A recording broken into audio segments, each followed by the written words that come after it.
जय श्री कृष्ण दोस्तों। आज हम आपके लिए भगवान श्री कृष्ण की लीलाओं के अंतर्गत 33वां अध्याय लेकर प्रस्तुत हैं, जिसके अंतर्गत रास नृत्य के वर्णन का किया गया है। भगवान श्री कृष्ण के ऐसे सांत्वना प्रदायक वचनों को सुनकर गोपियाँ परम प्रसन्न हुईं। गोपियाँ भगवान के वचनों को सुनकर ही नहीं, अपितु उनके भय हाथों तथा पांवों का स्पर्श करके भी परम वियोग के दुख से मुक्त हो गईं। तत्पश्चात भगवान ने रास नृत्य प्रारंभ किया। जब कोई अनेक लड़कियों के बीच में नाचता है तो उसे रास नृत्य कहते हैं। अतः कृष्ण ने तीनों लोकों की परम सुंदरी तथा भाग्यशालिनी लड़कियों के मध्य में नाचना प्रारंभ किया। कृष्ण के प्रति आसक्त रहने वाली वृंदावन की गोपियाँ कृष्ण के साथ हाथ से हाथ मिलाकर नाचने लगीं। कृष्ण के रास नृत्य की तुलना बाल डांस या सोसाइटी डांस जैसे किसी संसारी नृत्य से कभी नहीं की जा सकती। रास नृत्य नितांत आध्यात्मिक क्रिया है। इस तथ्य की स्थापना के लिए परम योगी कृष्ण ने अपने आप को अनेक रूपों में विस्तारित किया और वे प्रत्येक गोपी के पास खड़े हो गए। अपने दोनों और खड़ी गोपियों के कंधों पर अपने हाथ रखकर कृष्ण नाचने लगे। गोपियों को कृष्ण के यौगिक विस्तार नहीं दिख पाए, क्योंकि वे प्रत्येक के साथ अकेले अकेले प्रकट हुए। प्रत्येक गोपी सोच रही थी कि कृष्ण केवल उसी के साथ नाच रहे हैं।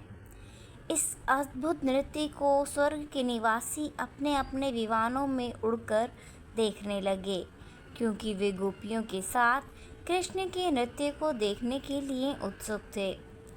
गंधर्व तथा किन्नर गाने लगे और अपनी सपत्नियों समेत सारे गंधर्व नृत्य मंडली पर पुष्प वर्षा करने लगे। गोपियों तथा कृष्ण के नाचने से उनके नुपुरों, आभूषणों तथा कंगनों से रुनझुन की मधुर संगीत रूपी आवाज़ उत्पन्न हो रही थी। कृष्ण ऐसे प्रतीत हो रहे थे मानो रत्न जड़ित स्वर्णिम हार के मध्य कोई नीलमणि सुशोभित हो। कृष्ण तथा गोपियों के नृत्य के समय उनके अद्वितीय शारीरिक अंग दिखाई पड़ रहे थे। उनके पांवों की गति, उनका एक दूसरे पर हाथ रखना, उनकी भौहों की मटकन, उनकी मुस्कान, गोपियों के उरोजों, वस्त्रों, कुंडलों, कपोलों तथा फूल से गुंथे केशों की गतियाँ जब वे नाच गा रहे थे तो सबों को मिलकर ऐसा लग रहा था मानो बादल गर्जन, हिमपात तथा बिजली हों। कृष्ण के शरीर के अंग बादलों के समूह के समान लग रहे थे। गोपियों के गीत गर्जन के समान थे। गोपियों की सुंदरता आकाश में बिजली की द्युति के समान थी। उनके मुखों पर उभरी पसीने की बूंदें हिमपात जैसी लग रही थीं। इस प्रकार गोपियाँ तथा कृष्ण पूर्ण रूप से नृत्य में लगे रहे। कृष्ण के समागम से अधिकाधिक आनंद प्राप्त करने की इच्छा से गोपियों की रासलीलाएं लालिमा से युक्त हो गईं। उन्हें रोकने के लिए कृष्ण उनके गानों के साथ साथ ताल ले लगे। अन्य सारा संसार कृष्ण के गायन से ओतप्रोत है। दूसरा जीव उसे अलग अलग सिद्धांतों में सराहते हैं। पुष्टि भगवद गीता में हुई है, ये यथा माम प्रपद्यन्ते तास्तम इसकी भजामि अहम। कृष्ण नाच रहे हैं और प्रत्येक जीवात्मा भी नाच रहा है। ईसाई आध्यात्मिक और भौतिक जगत के नृत्यों में अंतर होता है। इसमें चैतन्य चरितामृत में लेखक ने कहा है कि कृषक नर्तक हैं और प्रत्येक व्यक्ति उनका सेवक है। प्रत्येक व्यक्ति कृष्ण नृत्य का अनुकरण करने का प्रयास कर रहा है। जो लोग कृष्ण भावना भावित हैं वे कृष्ण के नृत्य का ठीक से स्वागत कर पाते हैं। वे स्वतंत्र रूप से नाचने का प्रयास नहीं करते। बुरा जो भौतिक संसार में है वे भगवान के रूप में नाचते हुए कृष्ण का अनुकरण करने का प्रयास करते हैं। सभी जीव कृष्ण की माया के निर्देश से नाच रहे हैं और यह बताते हैं कि वे कृष्ण के समकक्ष हैं। बुरा यह सही नहीं है। कृष्ण भावनामृत में यह भ्रम नहीं होता, क्योंकि कृष्ण भावनामृत के व्यक्ति यह जानते हैं कि कृष्ण परम स्वामी हैं और हर व्यक्ति उनका दास है। मनुष्य को कृष्ण का अनुकरण करने या श्री भगवान के तुल्य बनने के लिए नहीं, अपितु कृष्ण को प्रसन्न करने के लिए नाचना होता है। गोपियाँ कृष्ण को प्रसन्न करना चाहती थीं, अतः जो ही कृष्ण गाने लगे तो सारी गोपियाँ दोहराकर उन्हें प्रोत्साहित करती हुई बोलीं, बहुत अच्छा, बहुत अच्छा। कभी कभी वे कृष्ण की प्रसन्नता के लिए स्वयं गाती और कृष्ण उनकी प्रशंसा करते। जब कुछ गोपियाँ नाचने और अपने शरीर थिरकाने से थक गईं तो उन्होंने अपनी बाहें कृष्ण के कंधों पर रख दीं। तब उनके केशपाश शिथिल हो गए और फूल जमीन पर गिर पड़े। जब उन्होंने अपनी बाहों को कृष्ण के कंधों पर देखा तो वे उनके शरीर की सुगंधि से, जो कमल से, अन्य सुगंधित पुष्पों से तथा चंदन लेप से निकल रही थीं, अभिभूत हो गईं। वे उनके आकर्षण से फूल उठीं और उनका चुंबन करने लगीं।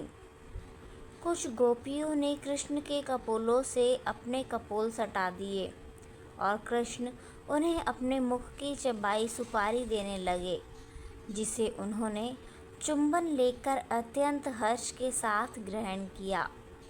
इस प्रकार सुपारी के ग्रहण करने से गोपियाँ आध्यात्मिक रूप से ऊपर उठ गईं। बहुत देर तक नाचने तथा गाने से गोपियाँ थक गईं। कृष्ण उनके पास ही नाच रहे थे। अपनी थकान मिटाने के लिए गोपियों ने उनका हाथ लेकर अपने उन्नत उरोज़ों पर रख लिया। कृष्ण का हाथ तथा गोपियों के उरोज़ शाश्वत रूप से शुभ हैं। अतः जब दोनों मिल गए तो वे आध्यात्मिक रूप से बहुत ऊपर उठ गए। गोपियों ने लक्ष्मीपति कृष्ण के साथ इतना आनंद लूटा कि वे यह भूल गईं कि संसार में उनके कोई अन्य पति भी है, और कृष्ण के साथ नाचने, गाने तथा उनकी भुजाओं द्वारा आलिंगित होकर वे सर्वस्व भूल गईं। श्रीमद् भागवत में कृष्ण के साथ रास नृत्य करती गोपियों के सौंदर्य का वर्णन इस प्रकार मिलता है। उनके दोनों कानों के ऊपर कमल के फूल थे और उनके मुख चंदन लेप से सुसज्जित थे। वे तिलक लगाए थीं और उनके स्मित मुखों पर पसीने की बूंदें थीं। उनके कंगनों से और पैरों से नुपुरों की ध्वनि आ रही थी। उनके केश के फूल कृष्ण के चरण कमलों पर गिर रहे थे और वे अत्यंत संतुष्ट थे। जैसा कि ब्रह्म संहिता में कहा गया है, ये समस्त गोपियाँ कृष्ण की ह्लादनी शक्ति की विस्तार हैं। अपने हाथों से उनका स्पर्श करते तथा उनकी मोहक आँखों को देखते हुए कृष्ण गोपियों के साथ वैसा ही आनंद लूट रहे थे जिस तरह एक बालक शीशे में अपने शरीर का प्रतिबिंब देखकर खुलने का आनंद पाता है।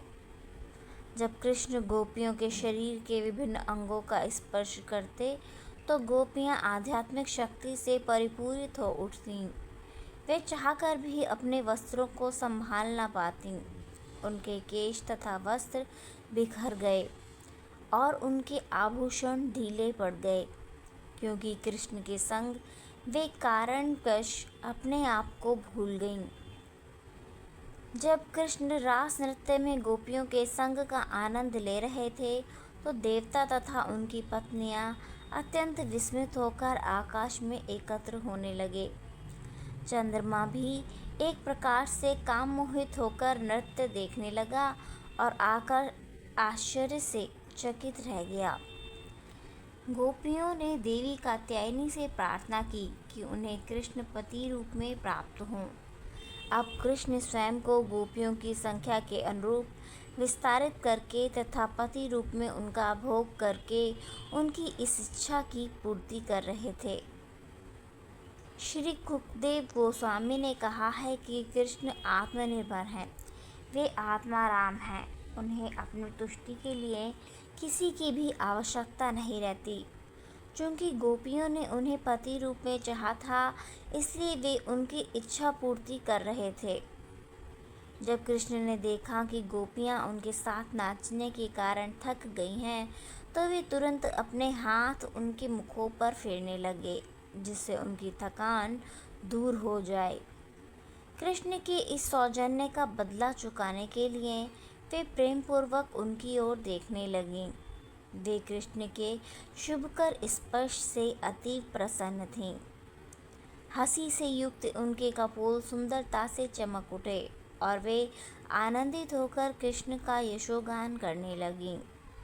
शुद्ध भक्तों के रूप में गोपियों ने कृष्ण संग का जितना सुख भोगा, उतनी ही अधिक वे उनकी महिमा से परिचित होती गईं और इस प्रकार उन्होंने उनका बदला चुकाया। वे कृष्ण की दिव्य लीलाओं का यशोगान करके उन्हें प्रसन्न करना चाहती थीं। कृष्ण भगवान हैं, स्वामियों के भी स्वामी हैं और गोपियाँ अपने ऊपर असामान्य कृपा प्रदर्शन करने के लिए उनकी पूजा करना चाह रही थीं। रास नृत्य की थकान मिटाने के लिए कृष्ण तथा यमुना के जल में गोपियाँ प्रविष्ट हुए। कृष्ण के शरीर का आलिंगन करने से गोपियों के गले की कुमुदिनी पुष्प की मालाएं खंड खंड हो गई थीं और उनके वक्षस्थलों पर लेपित कुमकुम से रगड़कर वे पुष्प लाल लाल हो गए। भौरे इन फूलों से मधु प्राप्त करने के लिए मंडरा रहे थे। कृष्ण गोपिकाओं के साथ यमुना जल में उसी प्रकार प्रविष्ट हुए जिस प्रकार हाथी अपनी अनेक संगिनियों हथनियों के साथ जल के पूरे ताल में प्रवेश करता है। जल में क्रीड़ा करते और एक दूसरे के संग का आनंद लूटते तथा रास नृत्य के शंख को दूर करते हुए गोपियाँ तथा कृष्ण दोनों ही अपने अपने वास्तविक स्वरूप को भूल गए। गोपियाँ कृष्ण के शरीर पर पानी उलीचने लगीं और लगातार हंसती रहीं। कृष्ण इसका सुख लूट रहे थे। जब कृष्ण इस तरह की हंसी तथा जल उलीचे जाने से हर्षित हो रहे थे, तो देवता उन पर स्वर्ग से पुष्पों की वर्षा करने लगे। इस तरह देवताओं ने परम भोक्ता कृष्ण के अद्वितीय रास नृत्य की तथा यमुना जल में गोपियों के साथ उनकी लीला की प्रशंसा की। तत्पश्चात भगवान कृष्ण तथा गोपियाँ जल से बाहर आए और यमुना तट पर टहलने लगे, जहाँ पर उत्तम मंद पवन बह रहा था और अपने साथ जल तथा स्थल में उगे विविध पुष्पों की सुगंधि लिए था। यमुना तट पर घूमते हुए कृष्ण ने विविध प्रकार की कविताएं सुनाईं। इस प्रकार शरद की शीतल चांदनी में कृष्ण ने गोपियों के संग आनंद लूटा। शरद ऋतु में काम वासना विशेष रूप से तेज हो जाती है, किंतु कृष्ण तथा गोपियों के साहचर्य की विचित्रता यह थी कि काम वासना का कहीं नाम ही न था। जैसा कि भागवत में सुखदेव गोस्वामी ने स्पष्ट कहा है, अवरुद्धः सौरतः, अर्थात कामोत्तेजना पूर्णतया वश में थी। गोपियों के साथ कृष्ण के नृत्य तथा भौतिक जगत में सामान्य नृत्य के मध्य अंतर है। रास नृत्य तथा कृष्ण और गोपियों के कार्यकलापों के विषय में और आगे की भ्रांतियों को स्पष्ट करने के लिए श्रीमद् भागवत के श्रोता महाराज परीक्षित ने सुखदेव गोस्वामी से कहा, कृष्ण का आविर्भाव इस धरा पर धर्म की स्थापना तथा अधर्म की प्रमुखता को दमन करने के लिए हुआ था, किंतु कृष्ण तथा गोपियों के आचरण से भौतिक जगत में अधर्म को प्रोत्साहन मिल सकता है। मुझे यही आश्चर्य लग रहा है कि वे अर्धरात्रि में अन्यों की पत्नियों के साथ ऐसा सुखोपभोग करने का कार्य करते रहे। महाराज परीक्षित के इस कथन को सुखदेव गोस्वामी ने अत्यधिक सराहा और उनका उत्तर उन मायावादी विशेषवादियों के गर्हित कार्यों की संभावना व्यक्त करता है जो अपने आप को कृष्ण मानकर तरुण बालाओं तथा स्त्रियों के संग सुखोपभोग करते रहते हैं। मूलभूत वैदिक आदेश किसी व्यक्ति को अपनी पत्नी के अतिरिक्त अन्य किसी स्त्री के साथ रमण करने की अनुमति प्रदान नहीं करते। कृष्ण द्वारा गोपियों की सराहना स्पष्ट रूप से इन सिद्धांतों का अतिक्रमण लगती थी। महाराज परीक्षित ने सुखदेव गोस्वामी से सारी स्थिति समझ ली थी, फिर भी रास नृत्य में कृष्ण तथा गोपियों की दिव्य प्रकृति को और अधिक स्पष्ट करने के लिए उन्होंने आश्चर्य व्यक्त किया। प्राकृत सहजियों द्वारा स्त्रियों का अनियंत्रित संसर्ग रोकने के लिए यह महत्वपूर्ण है। महाराज परीक्षित ने अपने कथन में कई महत्वपूर्ण शब्दों का प्रयोग किया है जिनके सुस्पष्टीकरण की आवश्यकता है। पहला शब्द है जुगजुप्सितम अर्थात गर्हित। महाराज परीक्षित का पहला संदेश इस प्रकार था, भगवान श्री भगवान हैं जिन्होंने धर्म स्थापना के लिए अवतार लिया था, तो फिर अर्धरात्रि में पराई स्त्रियों के साथ मिलकर वे नृत्य, आलिंगन तथा चुंबन का आनंद क्यों लूटते थे। वैदिक आदेशों के अनुसार इसकी अनुमति नहीं है। यही नहीं, जब सर्वप्रथम गोपियाँ उनके पास आई थी तो उन्होंने उनसे अपने अपने घर लौट जाने का उपदेश दिया था। वेदों के अनुसार पराई स्त्रियों या तरुण बालाओं को बुलाकर उनके साथ नृत्य का आनंद लूटना निश्चय ही गर्हित है, तो फिर कृष्ण ने ऐसा क्यों किया। दूसरा शब्द है आप्तकाम। कुछ लोग इसका अर्थ यह ले सकते हैं कि तरुणियों के बीच कृष्ण अत्यंत कामुक थे, किंतु परीक्षित महाराज ने कहा ऐसा संभव नहीं हो सकता, वे कभी कामुक नहीं हो सकते। सर्वप्रथम वे भौतिक गणना के अनुसार केवल 8 वर्ष के थे और इस आयु में कोई भी बालक कामुक नहीं हो सकता। आप्तकाम का अर्थ है भगवान स्वयं में संतुष्ट हैं। यदि वे कामुक हो भी तो उन्हें अपनी कामेच्छाओं की तुष्टि के लिए किसी अन्य व्यक्ति की सहायता की आवश्यकता नहीं रहती। दूसरी बात यह है कि स्वयं कामुक न होते हुए भी कृष्ण गोपियों की कामेच्छाओं से प्रेरित हुए होंगे, किंतु महाराज परीक्षित ने फिर एक अन्य शब्द का प्रयोग किया है, यह है यदुपति, जिसका अर्थ है कि वे यदुवंश के सर्वाधिक सम्माननीय व्यक्ति हैं। यदुवंशी राजा अत्यंत पवित्र माने जाते हैं और उनके वंशज भी वैसे ही थे। उस परिवार में जन्म लेकर भला कृष्ण किस प्रकार गोपियों द्वारा प्रेरित हुए होंगे। अतः यह निष्कर्ष निकला कि कृष्ण के लिए कोई भी गर्हित काम कर पाना संभव न था, किंतु महाराज परीक्षित को संदेह था कि कृष्ण ने ऐसा क्यों किया, उनका वास्तविक प्रयोजन क्या था। सुखदेव गोस्वामी को संबोधित करते हुए महाराज परीक्षित ने जिस अन्य शब्द का प्रयोग किया वह था सुव्रत, जिसका अर्थ है पुण्य कर्म करने का व्रत लेना। सुखदेव गोस्वामी एक शिक्षित ब्रह्मचारी थे, अतः विषय भोग में उनका रत होना संभव न था। ब्रह्मचारियों के लिए यह नितांत वर्जित है, तो सुखदेव गोस्वामी जैसे ब्रह्मचारी के विषय में क्या कहना। किंतु जिन परिस्थितियों में रास नृत्य हुआ था वे अत्यंत संदेहास्पद थीं। महाराज परीक्षित ने स्पष्टीकरण के लिए सुखदेव गोस्वामी से पूछा, सुखदेव गोस्वामी ने तुरंत उत्तर दिया कि परम नियंता द्वारा धार्मिक सिद्धांतों का अतिक्रमण उनकी महान शक्ति को प्रमाणित करता है। उदाहरणार्थ, अग्नि किसी भी गर्भित वस्तु को जला सकती है। यह अग्नि की श्रेष्ठता का प्राकट्य है। इसी प्रकार सूर्य मूत्र या मल से जल का शोषण कर सकता है, किंतु सूर्य कलुषित नहीं होता। अभी तो धूप के प्रभाव से प्रदूषित तथा संदूषित स्थान संदूषण रहित हो जाता है। चाहे कोई तो यह तर्क भी कर सकता है कि चूंकि श्री कृष्ण सर्वोच्च प्रमाण है, अतः उनके कर्मों का पालन करना चाहिए। इस तर्क के उत्तर में सुखदेव गोस्वामी ने स्पष्ट कहा कि ईश्वर तथा परम नियंता कभी कभी अपने ही आदेशों का अतिक्रमण कर सकते हैं, किंतु यह केवल नियामक के लिए संभव है, उसके अनुयायियों के लिए नहीं। नियंता द्वारा किए गए असामान्य तथा असाधारण कार्यों का कभी भी अनुकरण नहीं किया जा सकता। सुखदेव गोस्वामी ने आगाह किया है कि जो बद्ध जीव अपने वश में नहीं हैं, उन्हें नियंता के असामान्य कार्यों के अनुकरण को सोचना भी नहीं चाहिए।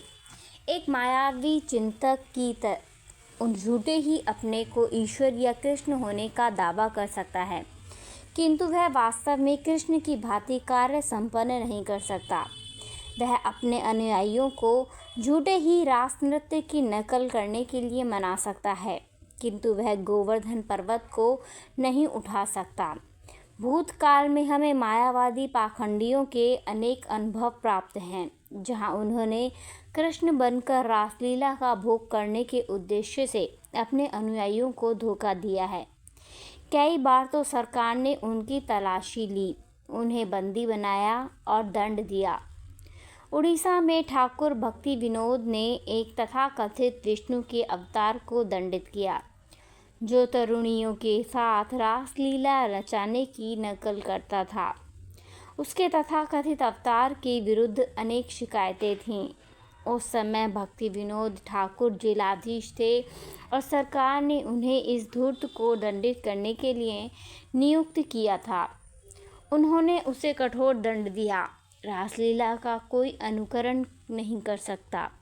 सुखदेव गोस्वामी तो यहाँ तक आगाह करते हैं कि कोई भी इसका अनुकरण करने का विचार तक न करे। वे विशेष रूप से उल्लेख करते हैं कि यदि कोई मूर्खतावश कृष्ण की रासलीला का अनुकरण करने का यत्न करता है, तो वह उसी तरह मरेगा जिस प्रकार शिवजी के विषपान का अनुकरण करने की इच्छा करने वाला व्यक्ति मरता है। शिवजी ने विषपान किया और उसे अपने कंठ में रखा, जिससे उनका कंठ नीला पड़ गया, इसलिए शिवजी नीलकंठ कहलाते हैं। किंतु यदि कोई सामान्य पुरुष विषपान करे या गांजा पीकर शिवजी का अनुकरण करे, तो वह तुरंत ही मर जाएगा और विनष्ट हो जाएगा। गोपियों के साथ कृष्ण का यह व्यवहार विशिष्ट परिस्थिति में था।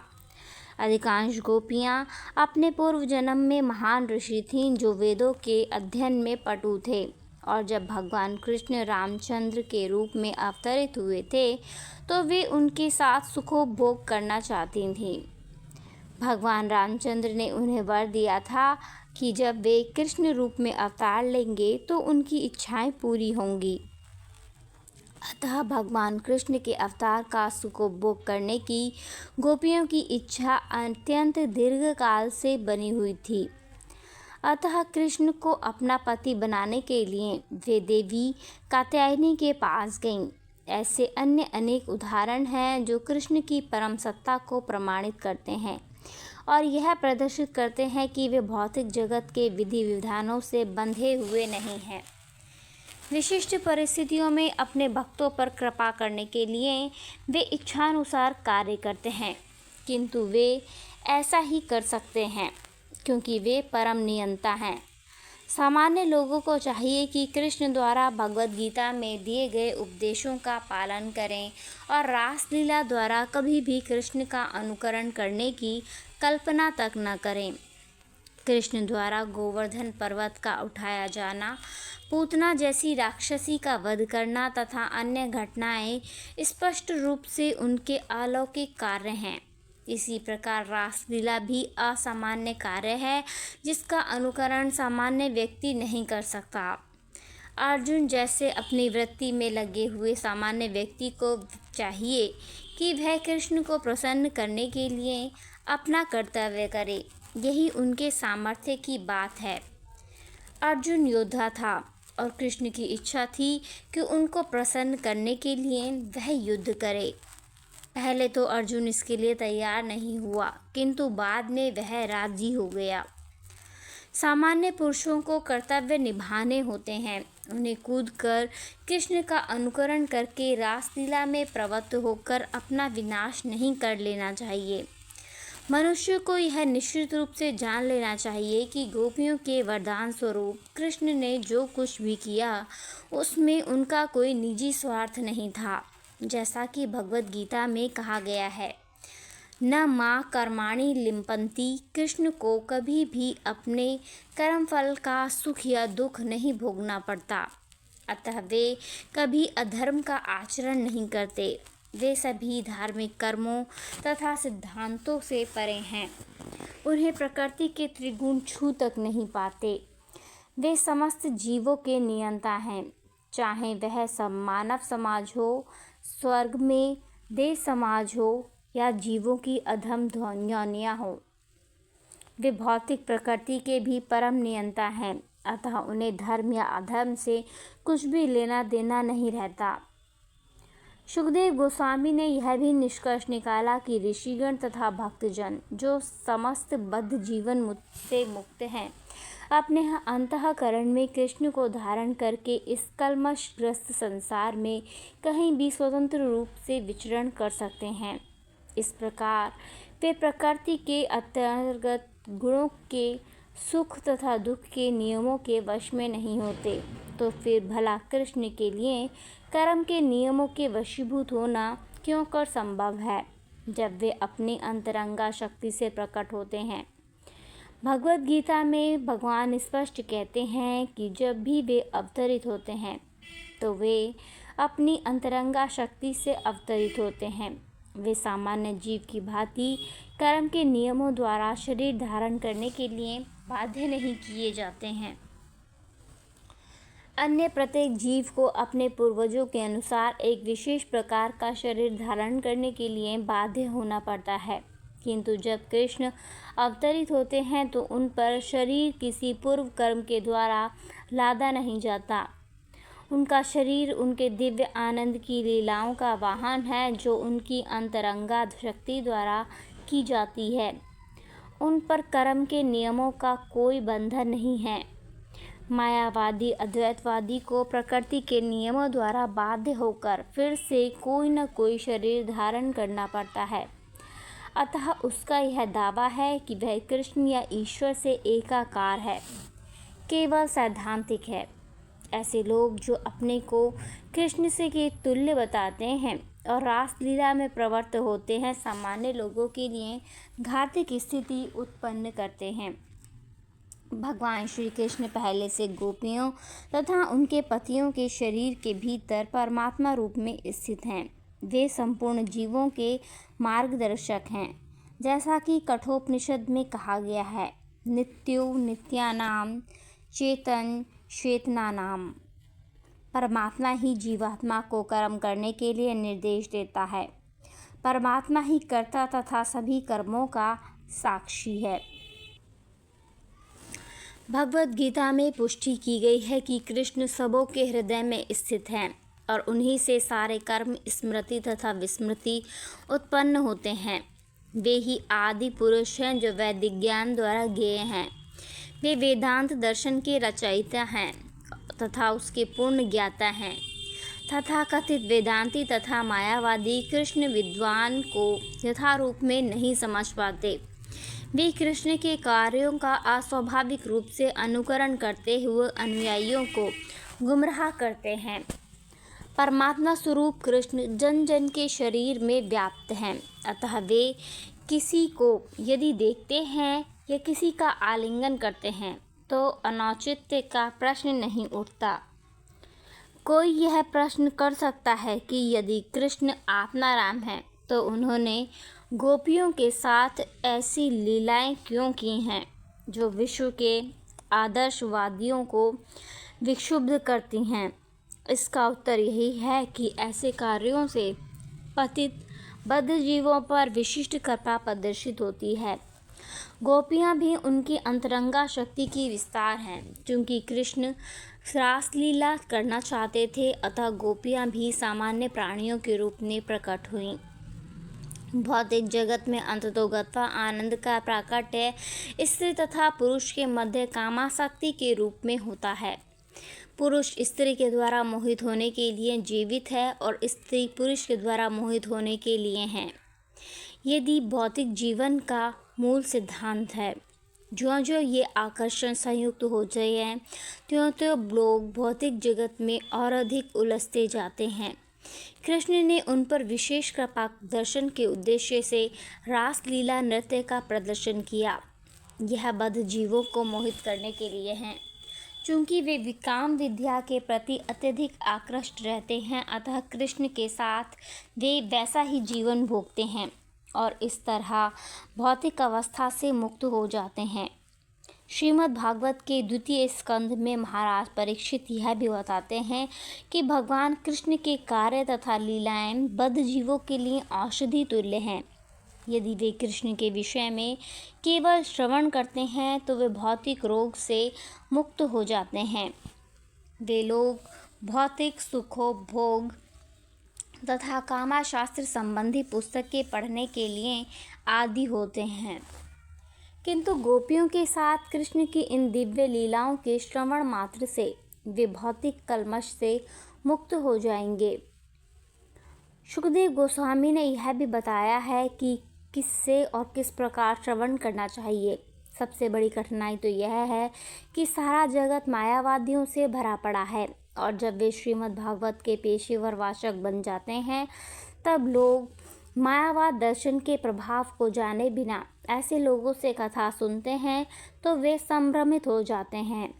जन सामान्य के बीच रासलीला संबंधी विवेचना की अनुमति नहीं दी जाती, क्योंकि लोग मायावादी दर्शन से प्रभावित हो जाते हैं। किंतु यदि कोई बढ़ा चढ़ा व्यक्ति यह विवेचना करता है तो श्रोतागण निश्चय ही क्रमशः भावनामृत को प्राप्त हो जाते हैं और भौतिक कल्मषग्रस्त जीवन से मुक्त हो जाते हैं। एक अन्य महत्वपूर्ण बात यह है कि कृष्ण के साथ नाचने वाली सारी गोपिकाएं अपने अपने शरीरों में नहीं थीं।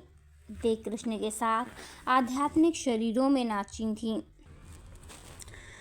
उनके पति तो यही समझते थे कि उनकी पत्नियां उनके पास सोई हुई हैं। गोपियों के तथाकथित पति कृष्ण की बहिरंगा शक्ति के प्रभाव से मोहित थे, अतः इसी शक्ति के कारण वे यह नहीं जान पाए थे कि उनकी पत्नियां कृष्ण के साथ नृत्य करने गई हुई हैं। तो फिर दूसरे की पत्नियों के साथ नाचने का कृष्ण पर आरोप कैसा? गोपियों के शरीर जो उनके पतियों के थे, शैया पर लेटे थे, किंतु उनके आध्यात्मिक अंश जो कृष्ण के थे, वे तो उनके साथ नाच रहे थे। कृष्ण परम पुरुष, परम आत्मा और गोपियों के साथ आध्यात्मिक शरीरों के साथ नृत्य करते थे, अतः कृष्ण पर किसी प्रकार का आरोप नहीं लगाया जा सकता। रास नृत्य समाप्त होने पर रात्रि ब्रह्मा की रात जो अत्यधिक दीर्घ होती है, जैसा कि भगवद गीता में बताया गया है, ब्रह्म मुहूर्त में बदल गई। ब्रह्म मुहूर्त सूर्योदय से लगभग 1.5 घंटे पूर्व होता है। यह संस्तुति की जाती है कि लोग इस समय बिस्तर से उठें और शौच कृत्य से निवृत्त होकर मंगल आरती तथा हरे कृष्ण मंत्र का कीर्तन करें। आध्यात्मिक कार्यों को संपन्न करने के लिए यह समय बहुत उपयुक्त होता है। जब ऐसा शुभ मुहूर्त आ गया तो कृष्ण ने गोपियों से जाने के लिए कहा। यद्यपि गोपियां उनका संग छोड़ने के लिए तैयार न थीं, किंतु वे आज्ञाकारिणी थीं। जो ही कृष्ण ने उन्हें घर जाने का आदेश दिया, त्यों ही वे वहां से लौटकर घर आ गईं। शुकदेव गोस्वामी इस रासलीला प्रसंग को यह इंगित करते हुए समाप्त करते हैं कि जो कृष्ण तथा गोपियों की लीलाओं को किसी भी अधिकारी से सुनता है, वह सबसे भयानक रोग काम से मुक्त हो जाता है। यदि कोई सचमुच रासलीला को सुनता है तो विषयी जीवन की काम वासनाओं से मुक्त हो जाता है और आध्यात्मिक ज्ञान के परम पद को प्राप्त होता है। चूँकि लोग प्रायः मायावादियों से यह लीला सुनते हैं और वे स्वयं मायावादी होते हैं, अतः वे विषयी जीवन में अधिकाधिक लिप्त होते हैं। बद्धजीव को रासलीला नृत्य किसी प्रामाणिक गुरु से सुनना चाहिए और उससे शिक्षा प्राप्त करनी चाहिए, जिससे वह सारी स्थिति समझ सके। इस प्रकार वह आध्यात्मिक जीवन के सर्वोच्च पद पर पहुंच सकता है, अन्यथा वह लिप्त बना रहता है। भौतिक विषय वासना एक प्रकार का मानस रोग है और इस रोग का उपचार करने के लिए यह संस्तुति की जाती है कि किसी निर्विशेषवादी धूर्त से यह न सुनकर प्रामाणिक गुरु से सुना जाए। यदि सही व्यक्ति से सुना जाए तो स्थिति सर्वथा भिन्न होगी। सुखदेव गोस्वामी ने श्रद्धावान्वित शब्द का प्रयोग उस व्यक्ति के लिए किया है जिसे आध्यात्मिक जीवन की शिक्षा प्राप्त हुई होती है। श्रद्धा तो शुरुआत है। जो श्री भगवान के रूप में कृष्ण में अपनी श्रद्धा विकसित कर लेता है वह रासलीला सुना सकता है और सुन भी सकता है। सुखदेव ने भी अनुष्ठुयात शब्द का उपयोग किया है। मनुष्य को गुरु परंपरा से श्रवण करना चाहिए। अनु का अर्थ है पालन करते हुए और सदैव, अतः मनुष्य को सदैव गुरु परंपरा का पालन करना चाहिए और किसी इधर उधर के पेशेवर वाचक, मायावादी या सामान्य व्यक्ति से नहीं सुनना चाहिए। अनुष्ठुयात का अर्थ है कि मनुष्य को ऐसे प्रामाणिक व्यक्ति से ही सुनना चाहिए जो गुरु परंपरा में हो और सदैव कृष्ण भावनामृत में लगा रहता हो।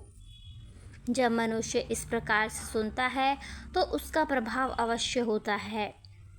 रासलीला के श्रवण से रासलीला मनुष्य आध्यात्मिक जीवन के सर्वोच्च पद को प्राप्त होता है। सुखदेव गोस्वामी दो विशिष्ट शब्द भक्तिम तथा परम ब्रह्मत्व बताते हैं। भक्तिम परम का अर्थ नवदीक्षित राज्य से ऊपर भक्ति का अर्थ है। जो लोग मंदिर पूजा की आकृष्ट होते हैं उनके दर्शन को नहीं बल्कि नवदीक्षित राज्य में होते हैं। ऐसी भक्ति पूर्णावस्था में नहीं होती। भक्ति की पूर्णावस्था या प्रेम भक्ति भौतिक कल्मश से पूर्णता मुक्त होती है।